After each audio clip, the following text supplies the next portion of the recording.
তাহলে 10 বছর পর বাংলাদেশে মসজিদ থাকবে, মসজিদে মুসল্লি খুঁজে পাওয়া যাবে না। মাদ্রাসা থাকবে, ছাত্র পাওয়া যাবে না। খানকা থাকবে, মুরিদ পাওয়া যাবে না। মাহফিল হবে, শ্রোতা খুঁজে পাওয়া যাবে না। একটি কুচক্রী মহল গোটা দেশকে ইসলাম থেকে দূরে সরাতে চায়। যেদিন বাংলাদেশে ইসলাম থাকবে না, বিশ্ব মানচিত্রে বাংলাদেশ নামক কোন রাষ্ট্র থাকবে না। বাংলাদেশ টিকে আছে একমাত্র ইসলামের কারণে। এদেশের স্বাধীনতার মূল চেতনা ইসলাম ও মুসলমান। ইসলাম থাকবে, বাংলাদেশ থাকবে। ইসলাম থাকবে না, বাংলাদেশ থাকবে না।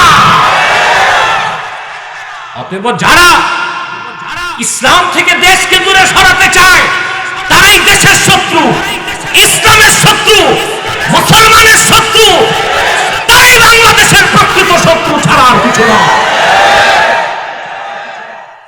আমার ভাইরা, এই পৃথিবীতে বিজ্ঞান দর্শন যতটুকু সত্য তা তারা ধার করেছে ইসলাম থেকে। বিজ্ঞান আর দর্শনের যা মিথ্যা সেটা মন গড়া। আসুন আবার দর্শনের কথায়। বিশ্ববিদ্যালয়ে দর্শন পড়ানো হয়, মাস্টার্সে দর্শনের একটা বই পড়ানো হয়। মাস্টার্স, ওটার নাম আপনি এটা বলতে পারেন দ্য প্রবলেমস অফ ফিলোসফি, দর্শনের সমস্যাগুলো। আমি কথাগুলো সহজ করে বলছি, গ্রাম দেশের লোক যেন বুঝেন, নতুবা গ্রামের লোক উঠে ভাগবে হুজুর মাথা খারাপ হয়ে গেছে। কি বলে বুঝতেছেন আমার কথা?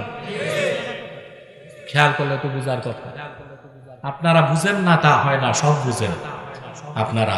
বাংলাদেশের মানুষ বাজারে গেলে দেশি মুরগিটা চিনেন, ঘি কোনটা খাঁটি তাও বুঝেন, মাছ কিনলে কোনটা তাজা কান উঠায় দেখে, ঠিক কিনা? বিয়ে করতে গেলে বউ চিনে, শুধু মাসালা মাসাইল বুঝতে চায় না। এটা জিএমটিটি, জাতে মাতাল তালে ঠিক। বুঝবেন না কেন? আপনারা বাংলাদেশে যে রাজনীতি করেন, দুনিয়ার কোথাও তো এত রাজনীতি নাই। চায়না কত বড় দেশ, 1949 সালে স্বাধীন হয়েছে। চায়নাতে রাজনৈতিক দল একটা, সিসিপি, চায়না কমিউনিস্ট পার্টি। কয়টা দল? আমেরিকা কত বড়, বাংলাদেশের প্রায় 78টা সমান। আমেরিকা, ওখানে দল দুইটা, রিপাবলিকান আর ডেমোক্রেট। আর বাংলাদেশে রাজনৈতিক দল আছে কমসে কম 200। এমন রাজনৈতিক দলও আছে যার সদস্য মোটে 4 জন, সভাপতি, সেক্রেটারি, সাংগঠনিক সম্পাদক আর দরজার দারোয়ান। তারও রাজনৈতিক দল বাংলাদেশে আছে। তো এত বুঝা বুঝেন, আমার কথা বুঝবেন না কেন? চেষ্টা করলেই তো বুঝবেন, ঠিক কিনা? সম্মানিত সুধী, তো বলছিলাম মাস্টার্সে পড়ানো হয় দর্শনের সমস্যাগুলো। দর্শন না করলে বুঝবেন না। তবে কোরআন হাদিসের ইলম যাদের আছে, দুনিয়ায় এমন কোন বিদ্যা নাই। আলহামদুলিল্লাহ, আলহামদুলিল্লাহ। আগে দেখতাম আমার দেশের বুদ্ধিজীবীরা লম্বা কথা কয়, মোল্লারা কিছু বুঝে না। টক শোতে বুদ্ধিজীবী গুলো আমার সাথে বসার পর দেখছি বুদ্ধিজীবী সব খালি, মাথায় কিচ্ছু নাই। মাথার উপরেও কিছু নাই, ভিতরেও কিছু নাই। কোরআন হাদিসের আইন যাদের সিনায় আছে, দুনিয়ায় এমন কোন বিদ্যা নাই তারা বুঝে না, পড়লেই বুঝে। আল্লাহু আকবার বলেন। প্রিয় ভাই বন্ধুগণ, দর্শনের বইটা 3-4 পৃষ্ঠা সরালি দেখবেন সেখানে একটা কথা আছে। গোটা দর্শন যে কথার উপর দাঁড়ায় আছে, গোটা ফিলোসফি, গোটা দর্শন যে কথার উপর দাঁড়ায় আছে, কথাটা হচ্ছে ওই কথা করে সেটা হচ্ছে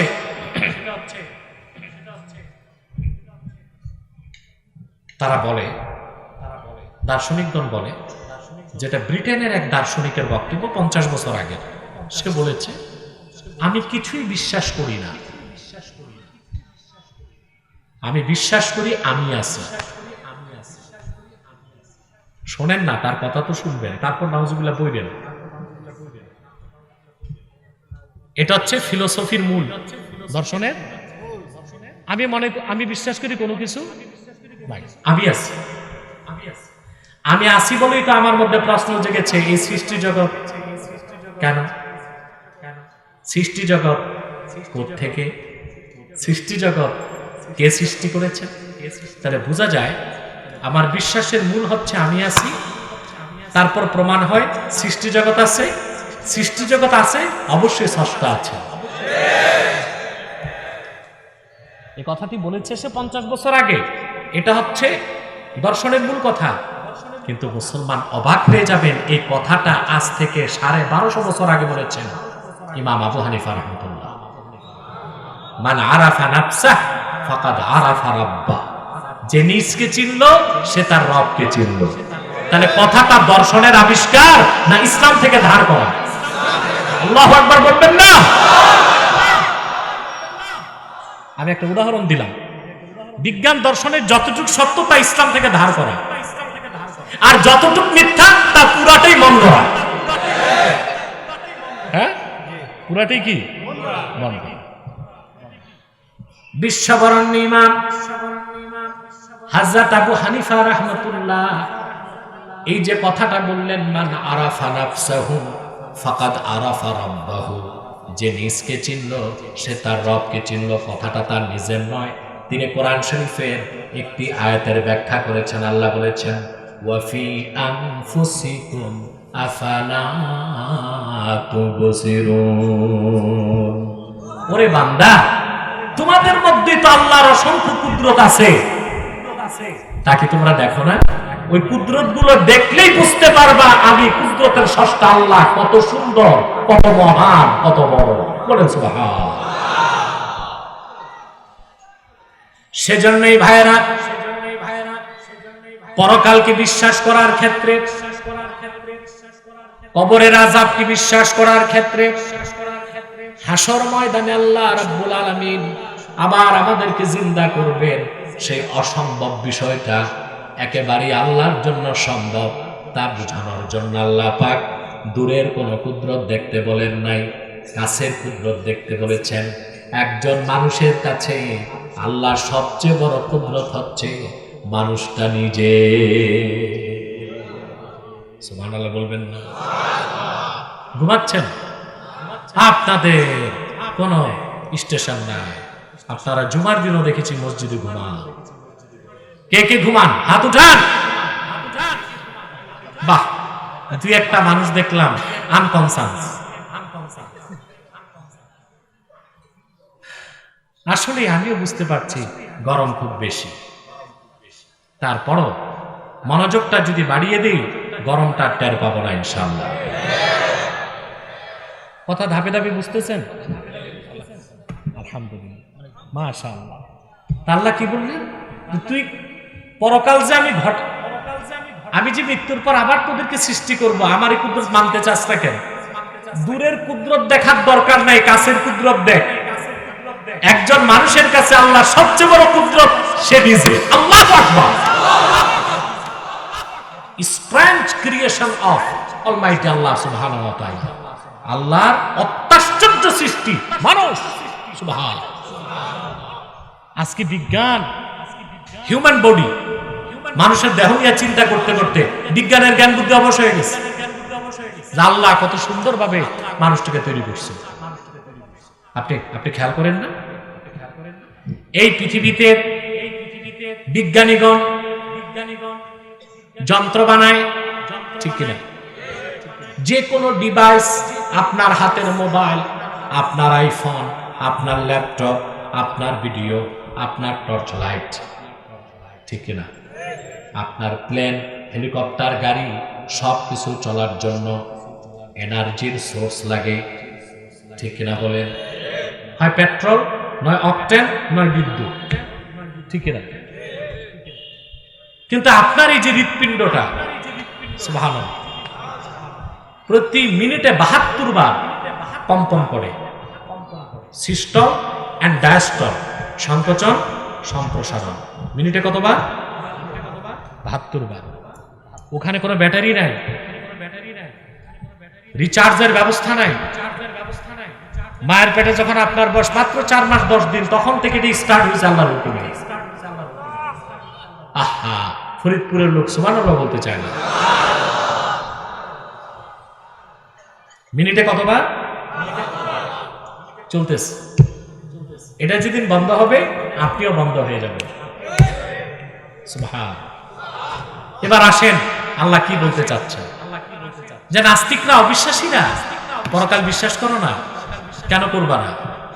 কাইফা তাকফুরুনা বিল্লাহ, কিভাবে অস্বীকার করো আল্লাহকে? কুনতুম আমওয়াতান, তোমরা ছিলে মৃত। মৃত ছিলেন না মায়ের পেটে যখন বীর্যের ফোঁটা ছিলেন? কি ছিলেন? ফাআহইয়াকুম, আল্লাহ তোমাদেরকে জিন্দা করেছেন। সুম্মা ইউমীতুকুম, আবার তিনি তোমাদের মৃত্যু দিবেন। সুম্মা ইউহয়ীকুম, আবার জিন্দা করবেন। একটা মানুষের ক্ষেত্রে আল্লাহ দুইটা মৃত্যুর কথা বললেন, দুইটা জীবনের কথা বললেন নাকি? কথা খেয়াল করেন না? কুনতুম আমওয়াতান, তোমরা ছিলে মৃত। ফাআহইয়াকুম, তিনি তোমাদের জিন্দা করেছেন। সুম্মা ইউমীতুকুম, আবার তোমাদের মৃত্যু দিবেন। সুম্মা ইউহয়ীকুম, আবার তোমাদের জীবিত করবেন। তো প্রতিটা মানুষের ক্ষেত্রে আল্লাহ তাআলা দুইটা জীবন আর দুইটা মৃত্যুর কথা। পিছনে দাঁড়িয়ে আস্তে আস্তে কোন দুইটা জীবন কথা বলেন। আরে মিয়াশা, আমি তো জোয়ান মানুষ, বুড়া হইতাম, চোখ বন্ধ করে কথা বলতাম, আপনারও চোখ বন্ধ করে শুনতেন। এটা তো এখানে হবে না। আমার সাথে তো আপনাদের কমিউনিকেশন গ্যাপ হলে আমি আর কথা বলতে পারবো না। হ্যাঁ, এই আয়াতের তাফসীরে হাসান আল বসরি তার থেকে রওয়ায়াত এসেছে, তাফসীর বাহরুল মুহিতে এসেছে। দাল্লাত হাযিহিল আয়াতুল কারীমা আন্না লিকুল্লি নাফসিন হায়াতান ওয়া মাউতাতান। আমি যে আয়াতের ব্যাখ্যা করছি, মুফাসসিরগণ বলেন এই আয়াত স্পষ্ট প্রমাণ দেয় প্রতিটি মানুষের জীবনে দুইটা মৃত্যু, দুইটা জীবন। ভাইরা আমার একটু খেয়াল করেন, মায়ের পেটে আপনার প্রথম অবস্থান ছিল মৃত, সেখানে আল্লাহ আপনাকে জীবন দিয়ে দুনিয়ায় পাঠালেন। মৃত থেকে আপনাকে আল্লাহ জিন্দা করেছেন। সুম্মা ইউমীতুকুম, আবার আপনাদের চোখের সামনে আপনাদের দাদা বাবার মৃত্যু দেন, আপনার মৃত্যু অপেক্ষা করছে। যিনি একবার মৃতকে জিন্দা করতে পারলেন, আবার জীবিতকে মৃত্যু দিতে পারলেন, মৃত্যুর পর কি সে আল্লাহর পক্ষে আখিরাতে আবার জিন্দা করা সম্ভব না অসম্ভব? জোরে বলে। চারটি স্তরের তিনটাই যিনি দেখায় দিলেন চোখে, ঠিক কিনা? চারটি বিষয়ের তিনটাই চোখে দেখায় দিচ্ছেন, তাহলে চতুর্থটা আল্লাহর পক্ষে সম্ভব না অসম্ভব? আল্লাহ বলেন কুনতুম আমওয়াতান, তোমরা ছিলে মৃত। তোমরা ছিলে মৃত, ছিলেন না? এখানে যার বয়স 50, কত? জোরে বলেন। 51 বছর আগে কি ছিলেন? কিসের মৃত? কিছুই ছিলেন না। নাম ছিল, বর্ণ, বংশ, চৌধুরী, পাটোয়ারি, ভুইয়া, তালুকদার, কিছুই ছিলেন না, নামও ছিল না। কোরআন কারীমে আল্লাহ বলেছেন হাল আতা আলাল ইনসানি হিনুম মিনাদ দাহরি লাম ইয়াকুন শাইআম মাযকুরা ইন্না খালাকনাল ইনসানা মিন নুতফাতিন আমশাজ نبتليه فجعلناه سميعا بصيرا আল্লাহ তাআলা বলেন হাল আতা আলাল ইনসানি হিনুম মিনাদ দাহর, মানুষের জীবনে কি এমন একটা মুহূর্ত আসে নাই মানুষটা উল্লেখযোগ্য কিছুই ছিল না, তার নাম ছিল না, তার বংশ ছিল না? কি করেন আপনারা? চুপচাপ বসেন না। মানুষের নাম নেবার মতো সে কিছু ছিল না। আল্লাহ বলেন ইন্না খালাকনাল ইনসানা মিন নুতফাতিন আমশাজ, আমি নিশ্চয় মানুষকে তৈরি করেছি পিতা ও মাতার বীর্যের মিশ্রণ থেকে। বলেন সুবহানাল্লাহ। মৃতকে কিভাবে আল্লাহ জিন্দা করলেন সেই কথা তিনি কোরআন শরীফে বলে দিয়েছেন। আল্লাহ তাআলা বলেন ওয়ালাকাদ খালাকনাল ইনসানা মিন সুলালাতিন মিন তিন সুম্মা জাআলনাহু نطفة في قرار مكين ثم خلقنا النطفة علقة فخلقنا العلقة مضغة فخلقنا المضغة عظاما فكسونا العظام لحما ثم أنشأناه خلقا آخر فتبارك الله أحسن الخالقين আল্লাহ রাব্বুল আলামিন বলেন, যেই মানুষের কোনো অস্তিত্ব ছিল না, নাম ছিল না, গন্ধ ছিল না, বর্ণ ছিল না, বংশ ছিল না, সে মানুষকে আমি তৈরি করেছি মাটির সারনির্যাস থেকে। সুবহানাল্লাহ বলেন। পিতা মাতা হালালান তাইয়্যিবা রিজকান কারীমা, রিজিক গ্রহণ করছে, ঠিক না? আপনার দেহে রক্ত তৈরি হয়েছে, বীর্য তৈরি হয়েছে, সুবহানাল্লাহ। তারপর পিতা মাতা কাছাকাছি এসেছে, ঠিক না? আল্লাহ পাক বলেন, আফারাআইতুম মা তুমনুনা আআনতুম তাখলুকুনাহু আম নাহনুল খালিকুন